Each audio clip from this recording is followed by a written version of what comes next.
want us to read together. And what I chose was in the gray book, and it's number 664. As I was thinking about this subject and was called to speak about it, I was constantly thinking about with what tone, in what way. And it came to me that our childlike way of being was the way. So I will read the words and ask you to read the words that are in italics. Give us the spirit of the child. Give us the spirit of the child. Give us the child who lives within.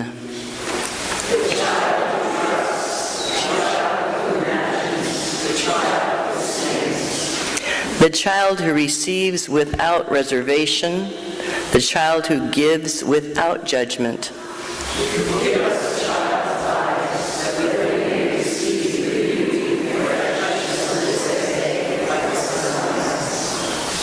Give us a child's ears that we may hear the music of mythical times.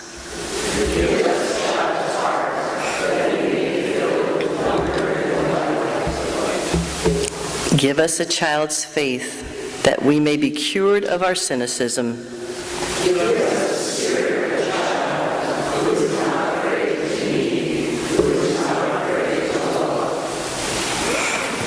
And we breathe deeply, and we sit in silence and let that part of ourselves with wonder and imagination and curiosity and fascination awaken. And when we come out of the silence, we will sing what's printed in your bulletin, Spirit of Life, first in English and then in Spanish.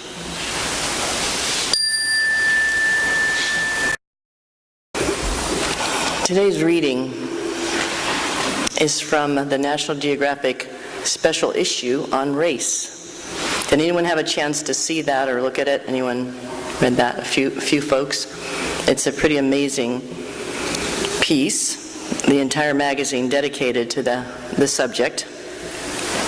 So I've selected as readings some excerpts from this magazine to ground us all in some information. And I'll ask Kathleen Henry and Jane Harper to come forward to read the excerpts. There's a mic right there.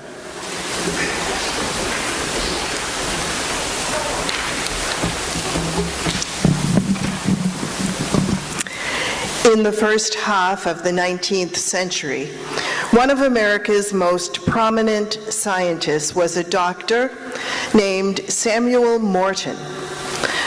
Morton lived in Philadelphia and he collected skulls. He wasn't choosy about his suppliers. He accepted skulls scavenged from battlefields and snatched from catacombs.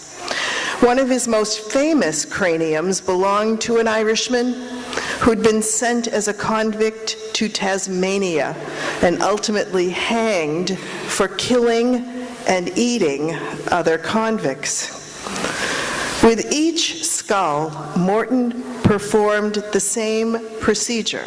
He stuffed it with pepper seeds. Later, he switched to lead shot, which he then decanted to ascertain the volume of the brain case.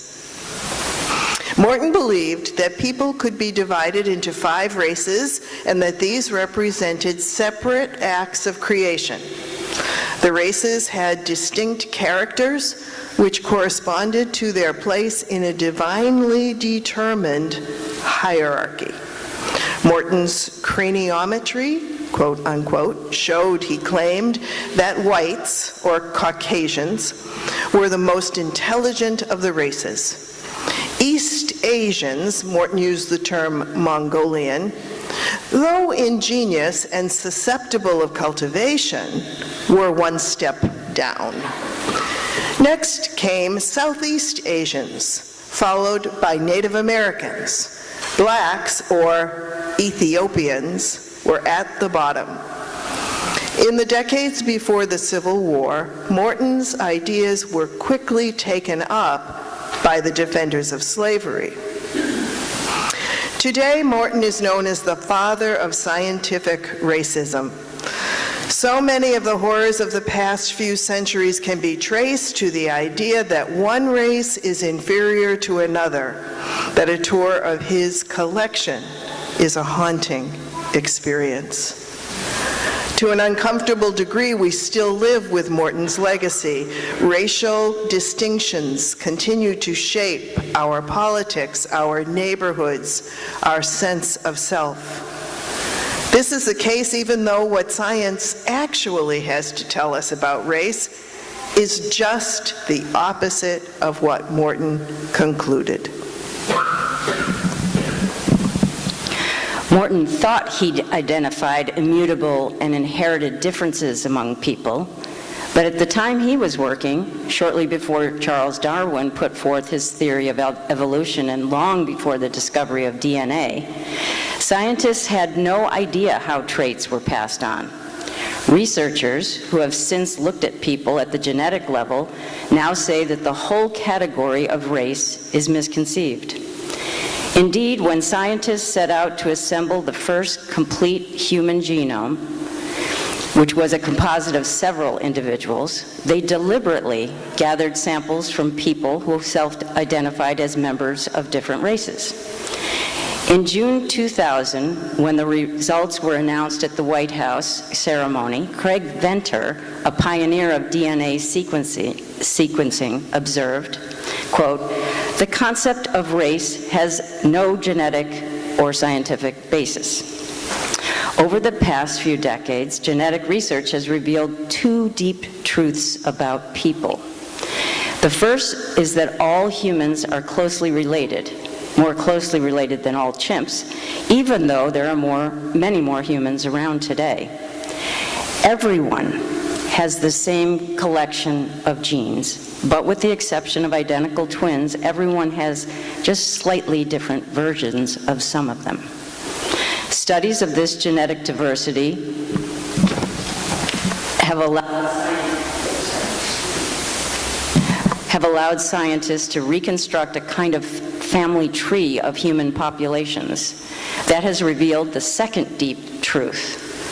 In a very real sense, all people alive today are Africans. Our species, Homo sapiens, evolved in Africa." When people speak about race, usually they seem to be referring to skin color and at the same time to something more than skin color.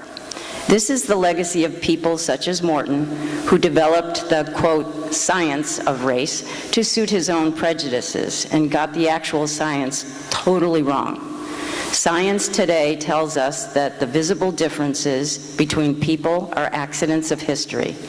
They reflect how our ancestors dealt with sun exposure and not much else. Thank you, you two. And Kathleen, if you could wait nearby. Thank you.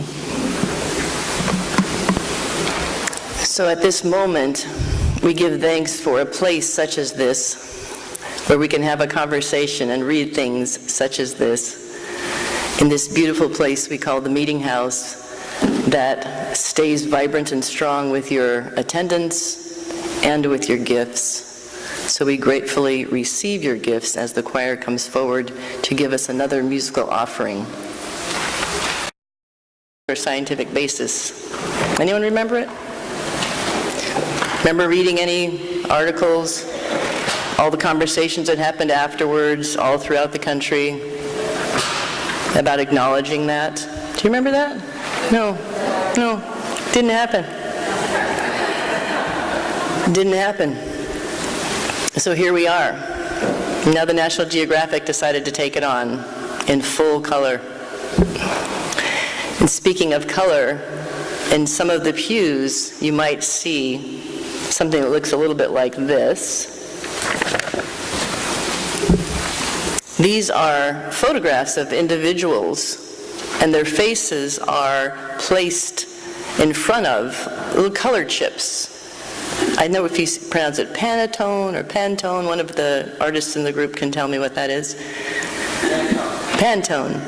And what this wonderful artist Angelica Das did is say, there is no black and white. Let me just show you this idea that we came up with about black and white. So what do we do with this information? We've known it. Those of us who are at the other end of the feelings that some had about inferiority knew it all along, that there was equality, that there was no real inherent difference. But so what? Now the science is saying it. Now what? What do we do with this? So I thought about something simple and what is the response, because there are so many feelings that you have when you hear about errors, and let's call it what it is, a lie. The lie that we are separate, the lie that some are better than others, that there's a hierarchy of humanness. What do we do with that? It's uncomfortable. What do we do with the discomfort? As you look at those pictures and you think about it, one of the ways that people sometimes respond to information like this is to say, I knew it all along, I've been colorblind, and it's perfect. Right? The unfortunate thing with the idea of being colorblind is you're also injustice blind. So even if it was built on a lie, the lie has been acted on over centuries and centuries and centuries. And it's not just the black and white question, it's the Latino question, it's the immigrant question, it's the Jewish question, it's the Islamic question.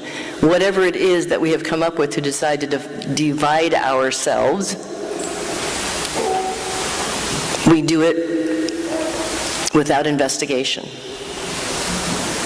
Most of the things that we act on in our life are without investigation. They're automatic, they're habit. Something that was poured into us at some point, or even inherited into ourselves that we didn't question. So I thought about what are the things that we can do with information like this, and I almost always, like you, want to start with what do I do? Okay. And it's really more about first acknowledging. When something is not true, when it's a lie, what do you say first? I see this lie. And what we're doing a lot is talking about the behaviors and the actions people are taking based on the lie, but not talking about what the lie itself is. So we acknowledge it first. My brothers and sisters who are being executed and shot, and my friends who are afraid to be in their cars and be pulled over, what is the lie and the basis of that? What is the lie and the basis of immigration and the fears about it? What is the lie behind it? I acknowledge that first. I investigate. I find out for myself. I search for the truth. And then there's the idea of apology.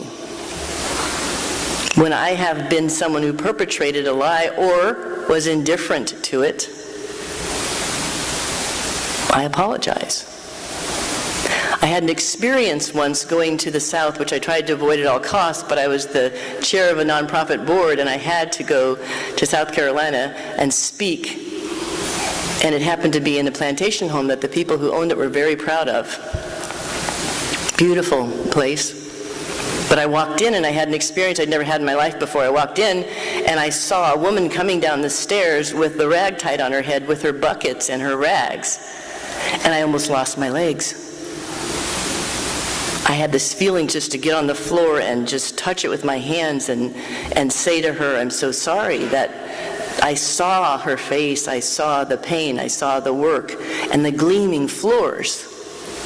And I knew the whole thing. It dropped in right there, the whole thing, the whole experience. But I was supposed to go and speak to people right then as a leader. I had to leave the room. And I ran around a corner and I started to sob with these weeping willows in the South and the plantation homes all around because I felt it in my cells. And I needed to do something to move forward so that I could go back in there and do what I was there to do. So I wrote this thing, this apology, so that I would feel better right then. Kathleen?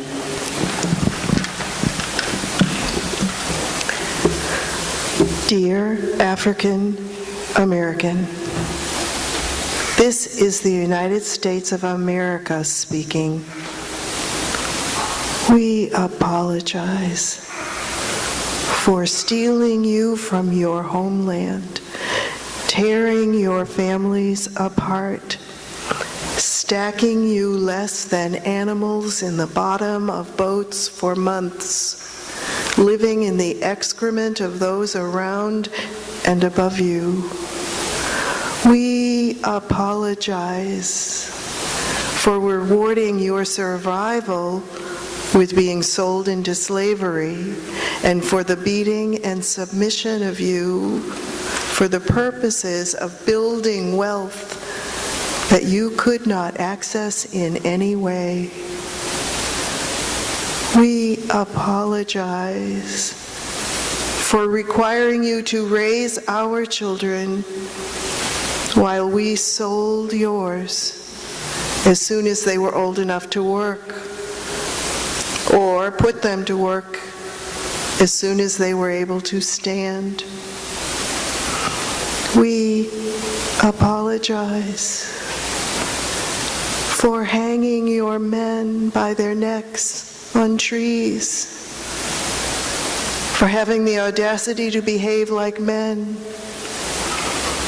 We apologize for the rape of the women at the hands of their owners. We apologize for the lie of the church that promised salvation, and we apologize for freeing you, but never giving you freedom to flourish. We further apologize for now blaming you for your lack of wealth, for your sense of victimization, and for your fear of the ruthless system that made your human life a commodity. We are sorry that we don't know how to undo what we have done.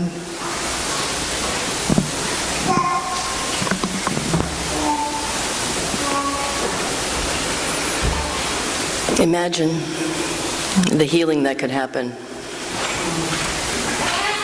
if there were ever an apology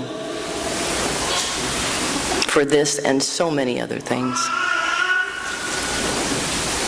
The apology for human trafficking, the apology that it continues, the apology of how we've treated women, how we treated lesbian and gay and bisexual and transgender people, how we treat immigrants, and we could go on with the list. The reason to bring it up is, here we are, and we know the truth.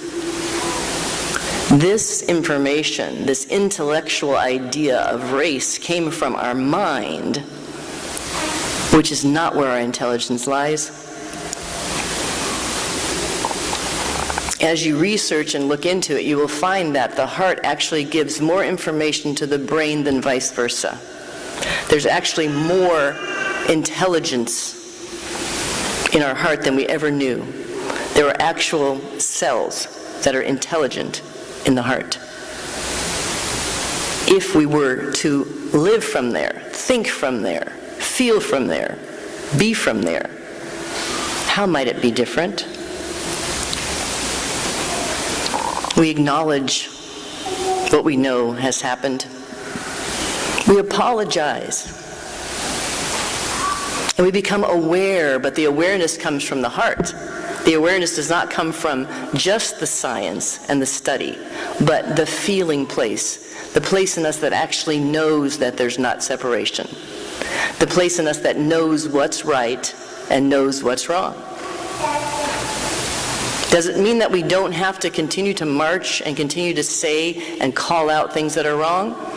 No, it's the place from which we're marching. It's marching against the lie. marching on behalf of the truth, marching on behalf of our solidarity, marching on behalf of knowing that if you feel yourself separate from me, that is harmful to you and to me.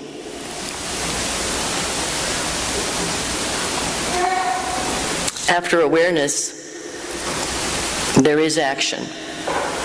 What I invite us to is the idea of not going from acknowledgement to action, but moving through the acknowledgement, becoming aware in a daily basis how we contribute to the dialogue that separates us. Becoming aware from our hearts, apologizing when we need to, calling to others to apologize when they need to, and then the action. There are many ways to take action, but I invite you that the first way is what you're doing this morning, and that's to listen. Listen, as I said in a recent reading at a poetry event, listen even when it hurts, especially when it hurts. Let the rage of others be heard by you, be felt by you, and let it be a refining fire in you rather than something that you fear. We are in this together.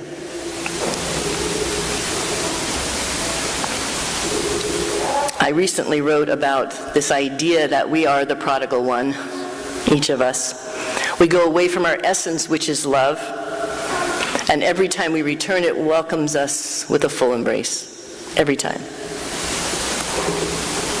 The content of our tears is the same. Our hearts beat in a similar rhythm.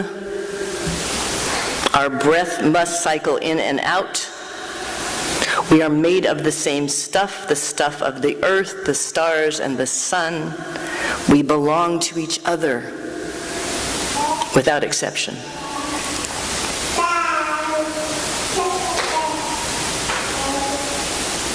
In your heart of hearts, on this question of race, you know what to do. Thank you.